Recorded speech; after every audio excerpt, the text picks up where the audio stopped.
Sir, আমার ভাই হৃদয় আপনার অফিসে চাকরি করে। বিগত 4 মাস হয়েছে ওর স্যালারি আপনি দেন না। যা স্যালারি দিব না, আর যদি তোরা দুজন আমাকে এভাবে বিরক্ত করস, নেক্সট টাইম আমি তোদের দুজনকে পুলিশের হাতে ধরাই দিব। ঠিক আছে, যা।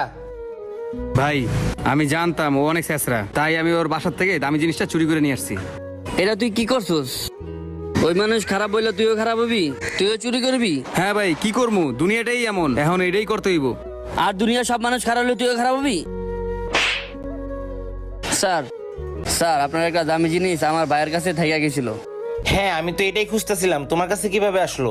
স্যার, অফিস ঝাড়ু দেওয়ার সময় ও এটা পরে পাইছিল। ও বললো এটা আপনার, তাই এটা আপনাকে দিতে আইলাম। আরে ভাই, তোমরা এত ভালো মানুষ, আর তোমাদের দুজনের সাথে আমি কত বড় নাইনসাফি করছি। দাঁড়াও, তোমার ভাইয়ের বেতনের টাকাটা আমি এখনই দিচ্ছি। স্যার লাগবে না, গরিব আর বড় লোকদের ভিতরে এটাই তফাৎ। বড় লোক সুবিধা হওয়ার পরে মানুষ নিয়ে ভাবে, আর গরিব মানুষ তার আগেই ভাবে।